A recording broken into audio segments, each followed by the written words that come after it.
Given Sam hated the last news introduction, and these days a bong normally comes with news of a celebrity in trouble, I'm going to go for a nice, simple, easy one. This is a November Btcc news update.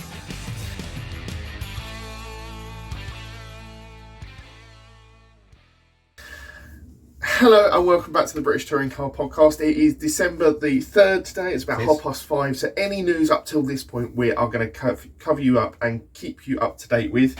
Anything that happens beyond that, we'll bring out another one later this month, possibly. Yeah, the reward show, or the reward show, the award Awards, show hasn't been forgotten about, but Christmas, illness and general. The calendar's an absolute arse this year. Yes, it is. December's like 3 weeks and it's Christmas, and it's very difficult. But so we've not forgotten about it. That might be slightly later than it was last year, but it will be coming out nearish the new year. Probably closer to the new year or into the new year than not. But it will be before the end of the year, I can guarantee. Oh, okay. Yeah, it's happening. You're making that a guarantee. Well, I am. Okay, that's now a lot of pressure. Clear your diary, mate. There's no space. But yeah, a lot has happened since our last update, which was towards the end of October. So we're going to run through all the stuff we know. We are going to do a little bit of speculation, not too much, because we don't want to get too far down the There's rumour hole. plenty of that on social media at the moment already. So there is, but as the old saying goes, sex, drama, etc. sells, and sometimes to sell a podcast, you've got to do a little bit of speculation. Yes. So we'll be doing that. But let's stick with what we do know to begin with, and pretty much the day after we recorded, the rule tweaks were announced for the 2025 season. Some quite interesting ones in there. So the first one to bring you up to speed is that the engine specification rules have changed. So as from the 1st of April, effectively the start of the season 2025, a new 2-year engine freeze will come into effect. So that means that no further developments can be made to homologated engines, that's a horrible word to say, for the 2025 or 2026 season. This decision, and I quote, ensures that the highest level of competitiveness of each engine will remain, but will also significantly save costs to the teams over the next 2 years.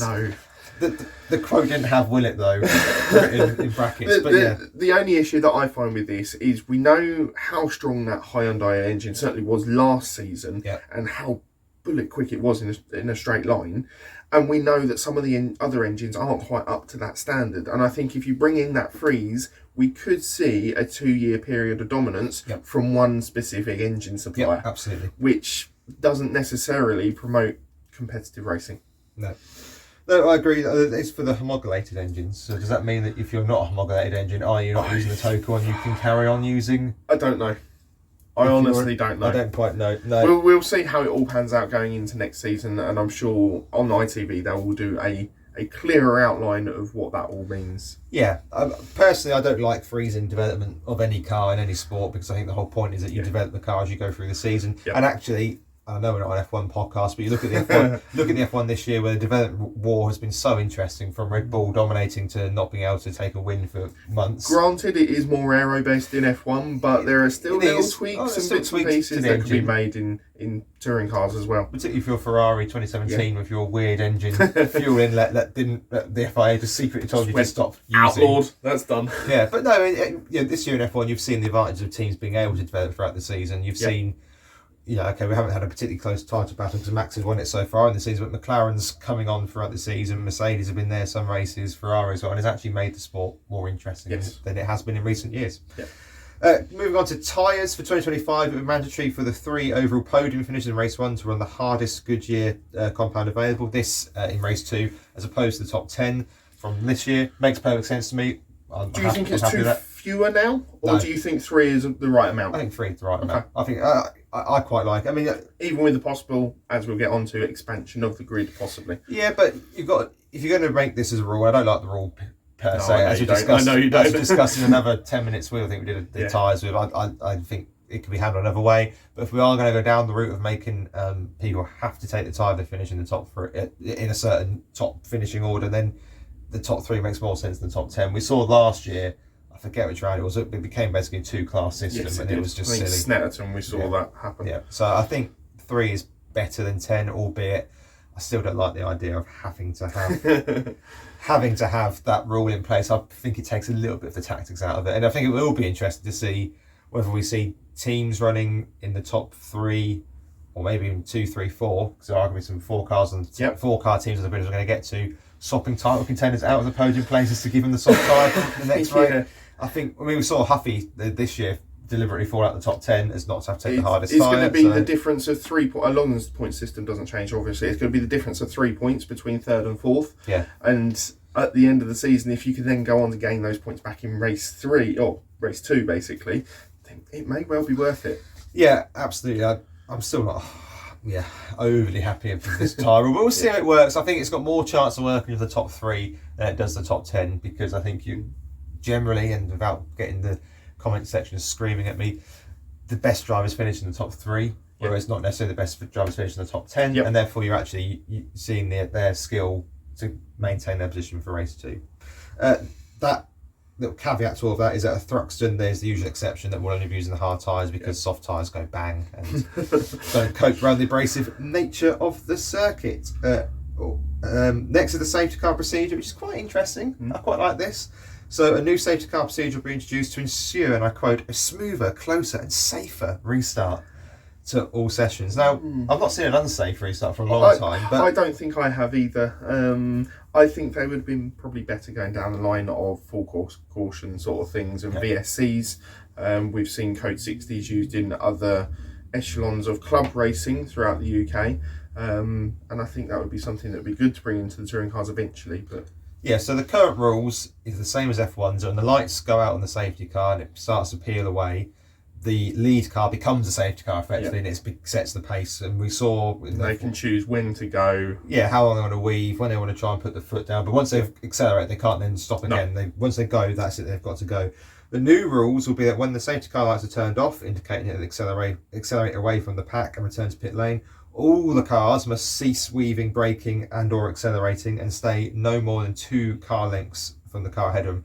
I look forward to that being policed with the fact we can't get track limits right. So I look forward to seeing how they're going to police that.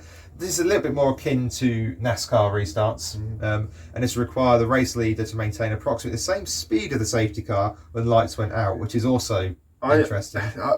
I think the most interesting point about this is certainly a track like, just off the top of my head, Donington. Yes, okay, you're coming down to the last chicane, but the safety car would have probably gone halfway down the back straight.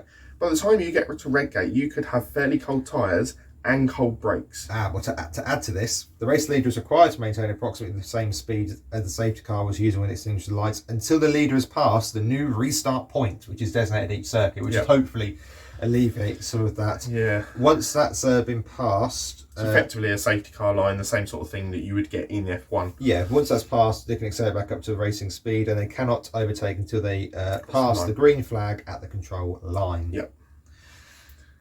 I can honestly see that causing possibly more chaos. Yeah, I can. And I'm not, to be honest with you, we'll see. I've not seen what I would call an unsafe touring car restart for a long time. And I kind of think to myself, if something's not broken, don't try and fix it. Yeah. This is an odd one to pick. I don't necessarily mind the NASCAR style of, it's going to be more akin to a rolling start effectively, which I suppose is just, but yeah, I'm not fully on board with that, I have to say. Then the Jack Sears Trophy.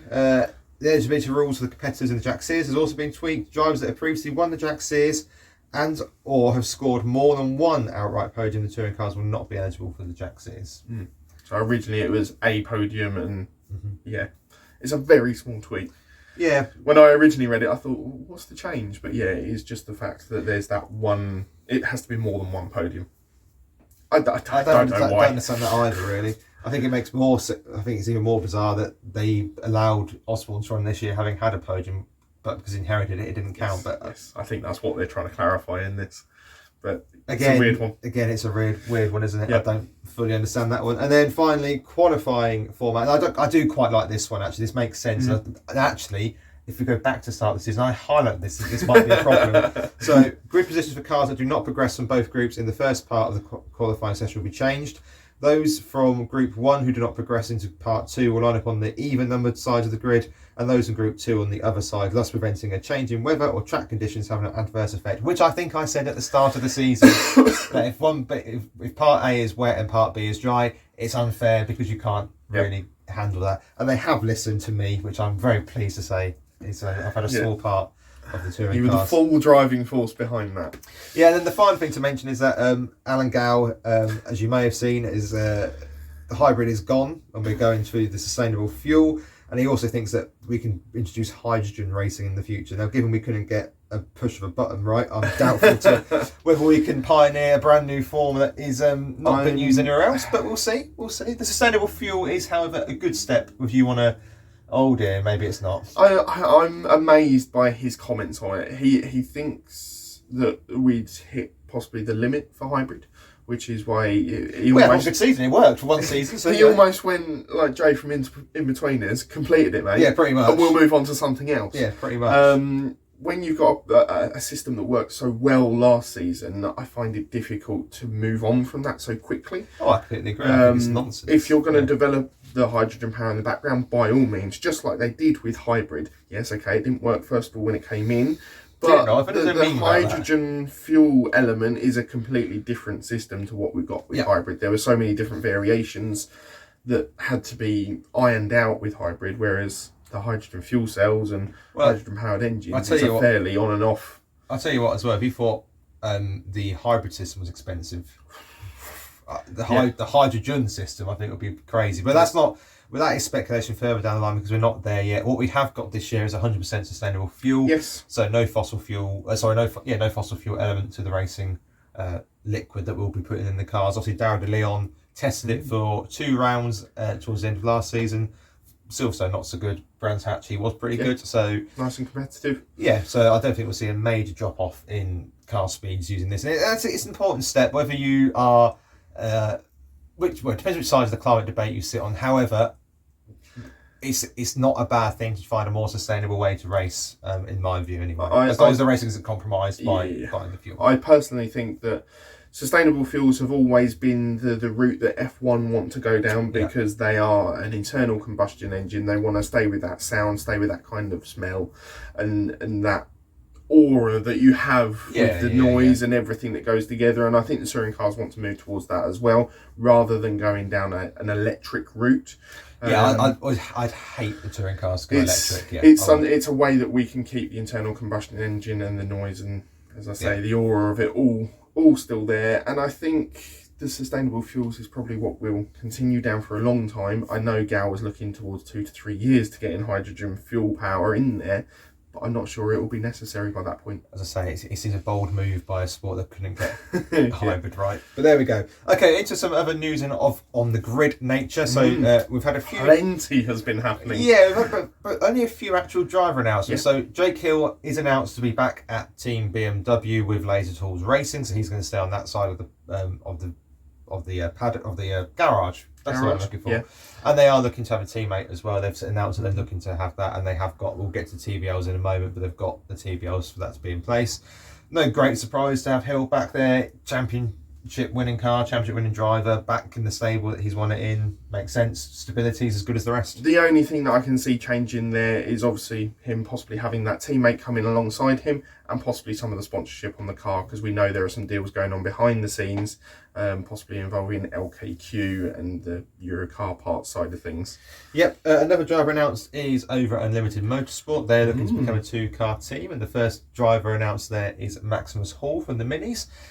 You recognise him because he had the eyes on the front of his car. Eyes and the big teeth grinning face on the front of the Mini, And it's been a while really since we've had a driver come through the formula. Pearson's the last one in my mind. Yes. Pearson came through from the Minis, obviously with that Accelerate program, but this seems to be outside of any sort of program. Zeos is the other one. Unless Unlimited are going to start to expand their horizons and move into the lower formulas, which I don't see them doing yet, because they're going to concentrate on that touring car double drive. Yeah, I mean, he had a solid season in Minis. It'd be interesting to see how he gets on in the big league. If they keep De Leon and it's not announced, but if they do, that's going to be a very young team, which is not necessarily a bad thing, but equally, there's going to be a lot of learning. So De Leon is quite experienced in touring cars for a man so young. Yeah, press releases towards the end or even the start of last season, when they were possibly looking into expanding the team this year, kind of suggested that De Leon should be there, but as you say, we've had nothing to confirm it as of yet. No, and we have seen Patterson testing in the car, and it might have been a case of it was Patterson or Hall for the seat, and Hall was able to get the deal over the line, and Patterson wasn't. But or it could be Delon is going somewhere else, which I will touch on in a moment when we get there. But in terms of actual people announced, they're the only 2 drivers in the November period that have been formally announced. And then, of course, it's like Christmas, really. Christmas comes early. It's the TBL list, isn't it, where we get to see who's got what and where we think everybody's going to be. So let's go into full speculation mode. Let's get that rumour mill really cranking now. So Alliance Racing, aka Napa, have got 4 TBLs. It's going to be the same team. The only question, well, not announced, but we know Sutton's got a multi-year deal, as is Camish. Osborne's going to be there, you would have thought, because Dad owns the team. And as long as Rowbottom recovers, and we send him our best as he recovers from his heart surgery, and we send him, as I say, our absolute best and speediest recoveries, as long as he's recovered in time, you'd have thought he'd be there. And you can't see that team changing unless there's external factors. And we already know that they're continuing with the Ford Focus for this season ahead, and then moving on to a new manufacturer next year. After that, who knows? Yeah. Accelerate Motorsport have got 4 as well. I believe they're sticking with the Hyundai. Their press releases of the 2 Toms have been in front of the Hyundais, and of course they've got Virtue on board this year as a main sponsor, and that's been put onto a Hyundai. So it looks like they're going to keep the same car. We've got Tom and Tom there. Nick Halstead has announced that he will not be returning to the team next year. He's looking to stay in the sport, but not at the Accelerate team. Plenty of speculation to follow on that one. Absolutely. Dan Zeal's Mini is up for sale, which suggests that he's not going back to the Minis. It would amaze me if he hasn't got a drive there this season, especially with Halstead making that announcement that he won't be there, and the fact that of the success that Zelos had in those final 3 rounds in the Hyundai. It felt like he was comfortable there and at home. So it's really just down to money now. And as we'll touch on in a moment, money might not be as big a problem now. And I'll get onto that in a moment. But there's a 4 there. Speedworks Motorsport. This is interesting. There were some talks about them downsizing. Yeah. Obviously, Andrew Watson's left. Plenty of rumours around that. Obviously, and as you say, Andrew Watson leaving. The LKQ Euro car part sponsorship probably up in the air. Yeah. Moving on to possibly somewhere else. Questions over whether Moffat's form last season was good enough to keep him on. I think Huff did more than enough to be kept on if he wants to be. Yeah, but there's been rumours of him potentially looking to dabble in a format of TCR. Yep. So yeah, to have them now, of course, what I should say, and it did say this in the post yesterday, this is just the agreed list for now. They don't have to fulfill them. They can give them back. They can loan them. They can lease them. They can sell them. And if there's a new team coming in, I think Toka have to agree to that sale. Yep. And there's a certain team that isn't listed here that has been making a lot of noises on social media that they're part of the touring cars this year. So maybe they've got 2 from Speedworks, potentially. That's something we haven't looked at. But anyway, we'll get to that in a minute. So they don't necessarily have to put out the 4, but they have applied for and got 4 going into the 2025 season. No announcements there as of yet. I expect that, apart from, as we said, that Watson will not be returning for the 2025 season there. West Surrey Racing, also known as Team BMW, they've got 4. Now, they did have 4 going into last season, only fulfilled 3. Well, apart from one round where they had... So, obviously, you said Jake Hill's back at the laser tool side of things, and they are looking for a teammate. People that have been linked with that so far, and I'm stressing linked only. Obviously, Bobby Thompson, because he was there in the Barney car for one race. Pearson's name's been branded about, although that's been refuted in some corners of social media. And then after that, it's sort of... Make up what you like, really. Well, potentially Moffat go on the fact that there's potentially something brewing with LKQ that has been announced there as well. But there's also the rumour that Dick Bennett has gone on to say that certainly 2 of the 3 drivers from last season will be returning, making suggestions that possibly Morgan wouldn't be there.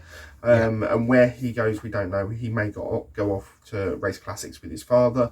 It really depends, because there's been an end of partnership there with the Sicily BMWs getting moved across to that team as well. Yes, and Turkey hasn't been announced there as of yet, but you'd have thought that with Hill being one of the 2, if Turkey wants it, he's got the seat there, and I think he probably will stay, to be fair.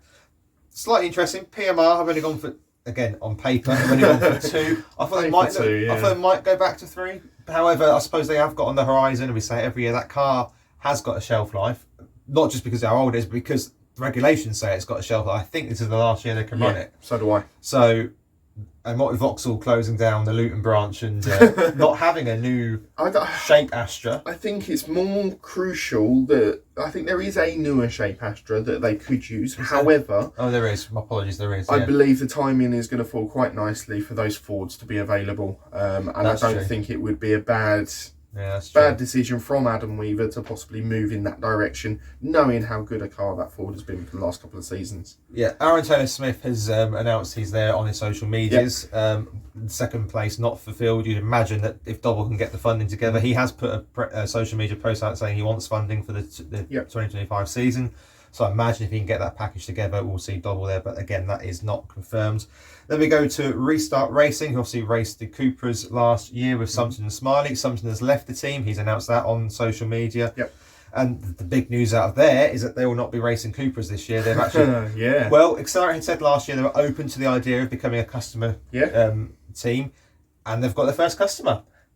Accelerate are going to be running 2 Hyundai, so that's not a surprise necessarily. Don't forget, Smiley did race a season at Accelerate in the Hyundai, and this may also play into Zelos' hands because there could potentially be a place for Zelos at Restart as part of the deal. Yeah. Or because they've sold 2 Hyundais to Restart, suddenly the required amount of funding for a Zelos might have come down. So there's 2 ways of looking at that. Smiley hasn't been announced as being there, but you'd imagine that he would be. Yeah, I think the other connection that there is with Restart taking on those Hyundais is we know that Matt Neal and that Team Dynamics entity kind of sort of merged with Accelerate last season, but he was also in a driver coaching role for Smiley for a lot of the rounds last season. So I wonder whether some of that partnership has rolled over into that. However, the other potential for Smiley would be the fact that the Phoenix rises from the ashes, and One Motorsport have got themselves 2 licenses. Now, One Motorsport effectively took over BTC Norling and the Civics, raced a season with Cook, Moffat, Powell and Edwards, which didn't go swimmingly, I think it's fair to say. No. Took a break last season. They were famously gone Motorsport for last season. There was some controversy behind the scenes as well that meant that a certain change. Mr. Powell had to leave rather abruptly. Yeah. And I thought at that point he was the one that brought Motus One across to create One Motorsport. So it appears that name is still rolling around and possibly being used in other formulas as well. Yeah, so sorry, go on. They did say that they would be back this year. They did. I'll come back to One Motorsport in a moment because the only other 2, there's 24 in total. The only other 2 are unlimited. We've gone through that slightly. They'll be racing Coopers as far as we're aware. Yep. Hall is one of them, and I just thought most likely Delion, but Delion could move across to Restart or even potentially, but I would have thought he'll still be there. Yep. We don't know. That's speculation. Right. One Motorsport then.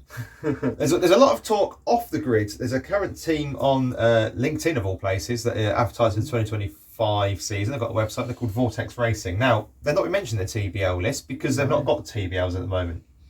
Which isn't, as I say, a sign not on the grid. So some people are questioning, is this real? Are they actually even a real team? Are you thinking Fire Festival vibes? No, I okay. I think that One Motorsport will either be loaning their or selling their licenses to Vortex or rebranding themselves as Vortex, or 2 from Toyota will drop down to Vortex. They're making a lot of noise for a team that online that hasn't got a license. Yeah. If One Motorsport run themselves as One Motorsport, then they'll presumably be running Honda Civics. You would have thought so, yeah. Vortex look to be running Cupras if they are in the sport. That's what they've put out on their online thing. Interestingly, I've been on their website and found they've got 2 different silhouettes for 4 different silhouettes, 2 sets of 2. One of them does well. Yeah, some look interesting. Some of the pictures you could possibly pick up outlines from drivers moving within the paddock and stuff like that. Drivers that have been in the sport over the last couple of seasons or so, and rumours are rife with names such as obviously Sumpton now announcing that he won't be with Restart. Yeah. Could possibly be one of those. We know that he owns his Cupra. Well, we think he owns his Cupra. We believe he owns his Cupra, so that may be... Well, we're also at Restart aren't using Cupras. Exactly. So, yeah. So that may be the case of those Cupras being moved across to that team. You speculated last night that one of the driver outlines possibly looked a little bit by Halstead, which would make sense in the fact that he says he might have some new projects arising, and the fact that he's announced he won't be with Accelerate, but wants to still be involved in the sport. Exactly. Yeah. But one of the original pictures or silhouettes that was released could possibly be looking like a Nick Hamilton. Yeah, who has, I believe, been on television. I think there was a Sky interview of him in one of the F1 rounds where I think he said he was trying to get back into the touring cars. Yeah. And then to add fuel to the fire, Michael Crease put out he did. a post last night saying he's just trying to sprinkle a little bit on there. Just sprinkle a bit of sustainable fuel onto the fire. Yeah. He's looking to get back into the series for next year. But in fairness, I imagine there's lots of drivers looking to get back in the series. I've heard whispers that Lloyd has got a touring car route, if not an offer, or a Porsche route / offer. We'll have to see which way that goes. Again, it will all come down to funding. But yeah, there's a lot to be announced. Yeah, Gamble was obviously champion in the Porsches last season. Yeah. Known for being in touring cars for a couple of seasons. He may well have a route back in somewhere. Yeah, also you have links with Speedworks. BMW as well, links with Speedworks. Lloyd will potentially have links with Restart Racing through the Accelerate programme, or even Accelerate, as there is potentially 2 spare seats there. Pearson will be looking to get back on the grid in some capacity. I don't really see where he fits personally. Unless he goes to Speedworks, possibly. There are so many changes that we could see this off season. Yeah. We'd love to hear your thoughts as to where, ideally, you'd like the drivers, where you think the drivers will actually end up, what cars you think the teams are going to be using, and whether One Motorsport will actually be back in a One Motorsport entity. Yeah, I think some of the comments, Cook might be hoping they are back in a one-way teams. I'm hearing from, and again, it's only whispers and rumours, that he might be struggling for funding, particularly if the plug has been pulled from the Ada Moffat money tap. Yeah. It's a substantial tap normally. I know your thoughts on Aidan on the track. However, his ability to raise partners and sponsorship is incredible. You think of how many he's had over the years, and he loses Laser Tools, who say we're not doing anymore. But by the way, we're going to go to Jake Hill. And he goes, all right, fine, I'll get you a car part since, screw you. The irony that both those sponsors have then gone to a Mark Blundell, Jake Hill, outlook. Possibly. It's quite ironic. But we'll go for another tool company. We'll go Nick Wearer Tools or something. I was going to say Draper Tools didn't last long and Wearer Tools didn't last long. Draper are Accelerate, aren't they? Yeah. Because that's how... not as main as they were, though. No, that's why Tom Ingram's been doing some Southampton Football Club work through the Draper Tools stuff, because... he's not suffered enough this year by losing a title, having to go and watch Southampton play football. Have you got any further thoughts and feelings going into December? About touring cars, that is, not just generally. You've guaranteed there'll be a show for the awards, which I'm nervous about. You're guaranteed. So I'm just going to say, in case there's not, because you're making big plays for someone that is quite unreliable at times, and is dicking off to Spain in a couple of days just because. I mean, we could have done it this week, but no, you decided that you're going to go to the Costas. So, thank you everybody who's listened throughout the 2024 season. There's a lot more content coming. I've teased it a few times, we have got a few big projects that we are recording and editing and all that kind of stuff. We've got an advent calendar currently. That's a very good point, actually. Yes, there is an advent calendar on the Facebook page. It's not on Instagram because they're more wordier pieces and the content gets lost in Instagram, and not all of them are picture based. And I'm not just screenshotting a long paragraph from Facebook to put onto Instagram. It just looks bad. But yeah, good point. Get onto the Facebook page and count down to Christmas with us. If we don't speak to you before Christmas, there will be a Christmas message at the very least before the holiday season is truly upon us. If we don't get to do the awards before Christmas, it'll be his fault, because he's given you all this hope and he's standing here saying we will. I mean, are you taking the recording equipment with you on the plane? Do you want to do it on the plane? No, we'll have time when we get back. Okay. But yeah, thank you to everybody that's listened to us throughout the season. There will be a lot more content before a wheel gets turned in March. Anything you want to say? No, I'm looking forward to the speculation now. Comment below all your thoughts and feelings about the touring cars going forward, and if you haven't already, get the bell on. Make sure you subscribe to all of our social medias, including TikTok, Facebook and Instagram. Till then, cheerio. Bye-bye.